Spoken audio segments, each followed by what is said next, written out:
She sewed the First Lady's gowns and held her deepest confessions. For half a century, she kept America's most dangerous secrets, until the day she decided the truth was more important than loyalty. The stitch that binds. All right, sugar, let's set the scene. Washington City, 1861. All polished marble and scheming men, smelling of cigar smoke and ambition.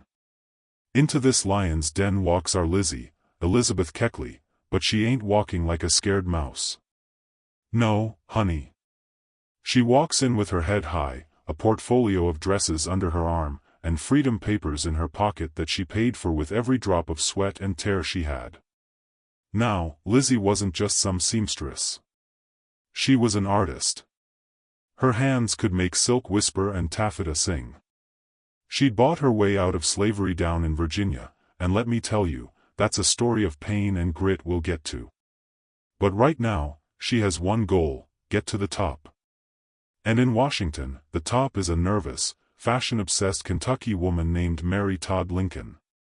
Mary is drowning, child. The whole country is fixing to tear itself apart, her husband Abe is up to his ears in war, and everybody in this snake pit of a city flat-out despises her.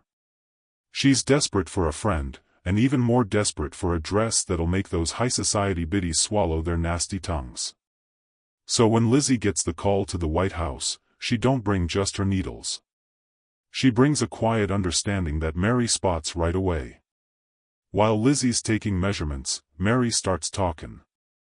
And talkin'.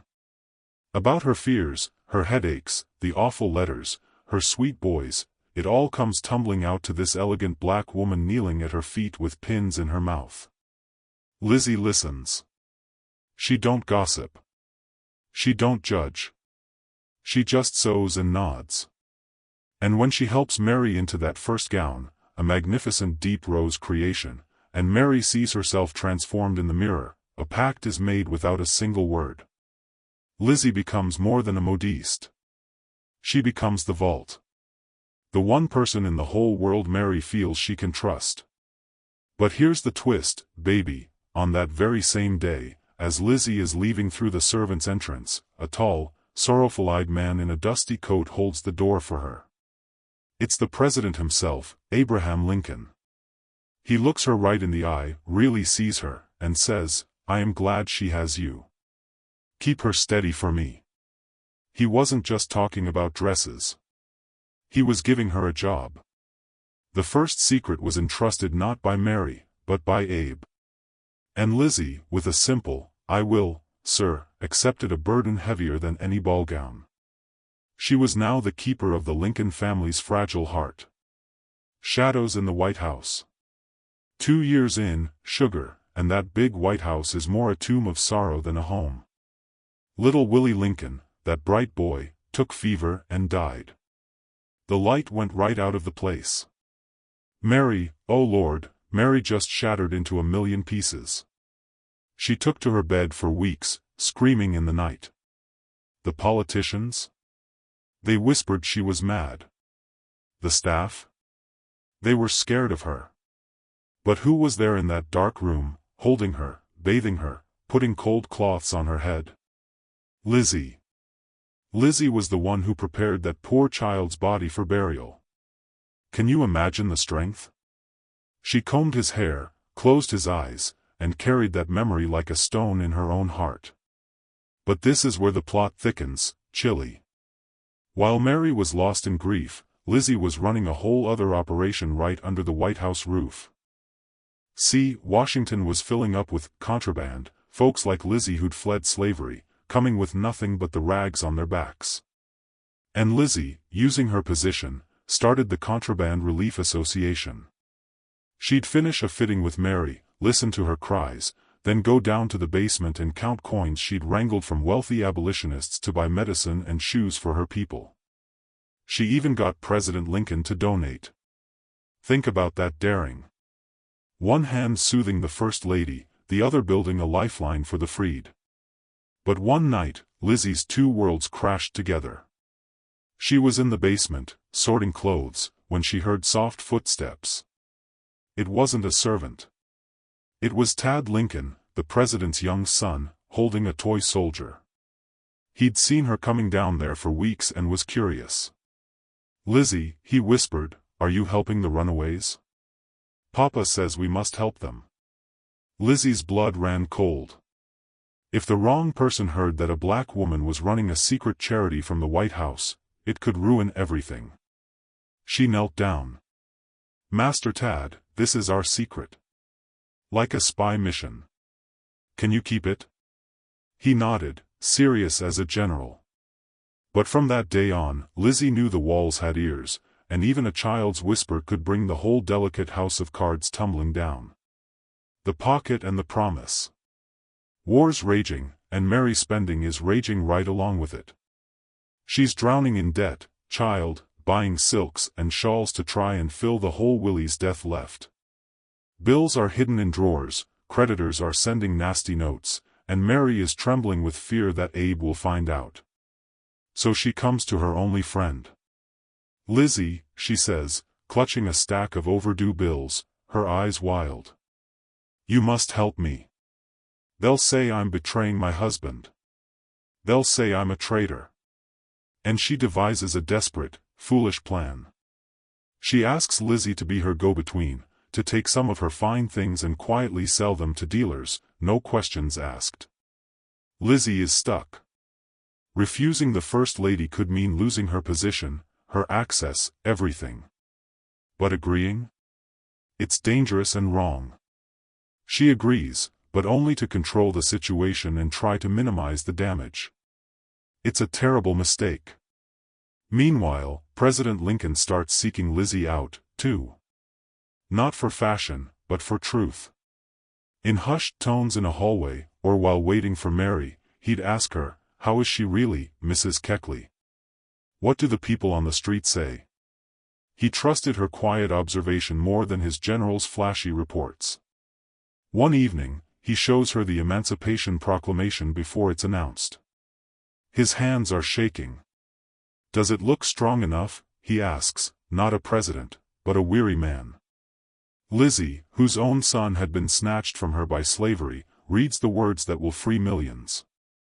"It is a good beginning, sir," she says, her voice thick. In that moment, she holds a nation's destiny in her hands, all while hiding Mary's shopping bills in her skirt pocket. The weight is almost crushing. The blood-stained gown. April 14, 1865. The war is over. Washington is lit up with joy. But Lizzie is uneasy. Mary begged her for a new gown, a glorious cream-colored silk with rosebuds, for the theater that night. But Lizzie's fingers fumbled. She pricked her thumb and left a tiny, almost invisible spot of blood on the inside hem. She tried to get it out, but a faint shadow remained. A bad omen, she thought. That night, the scream that tore through Washington wasn't a celebration. The president was shot. Lizzie ran through the chaotic streets to the Peterson house, pushing through the crowd. They wouldn't let her in to see Mary, who was wailing in a parlor. But as the sun rose and the great man died, a soldier brought something to Lizzie in a blood-soaked bundle. It was the cream silk gown. The small bloodstain she had made was now swallowed by a vast, dark red stain of the president's lifeblood. Mary, utterly destroyed, clung to Lizzie for the next few weeks like a ghost. She gave her the blood-stained gloves, the scraps of lace from that night, all of it. "Keep them, Lizzie. You are the only one who understands."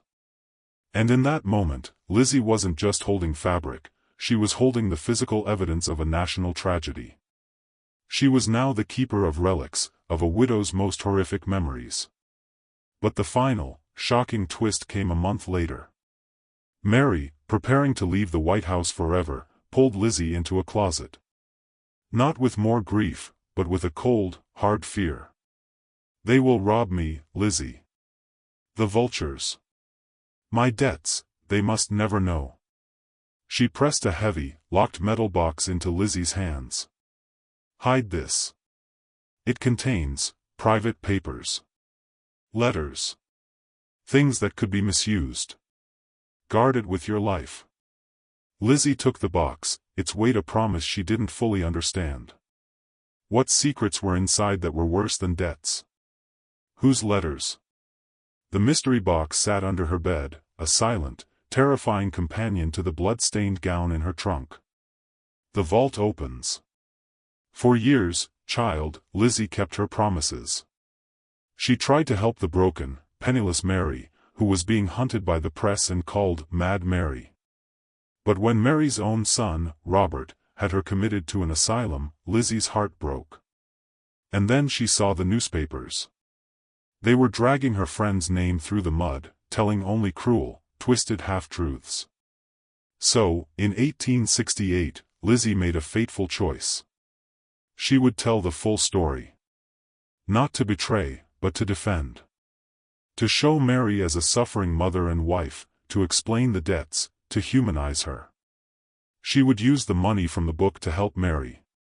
She sat down and wrote behind the scenes, pouring out 30 years of secrets.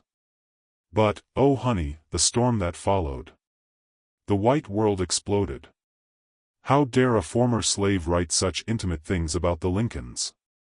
They called her a traitor, a liar, a blackmailer.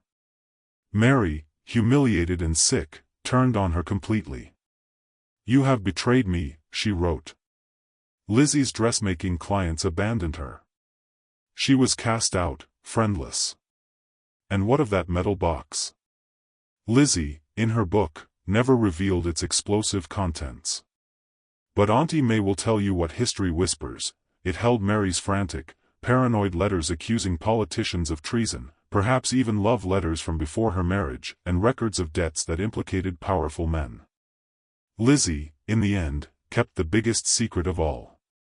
She buried that box, or burned it, choosing to take its truth to her grave.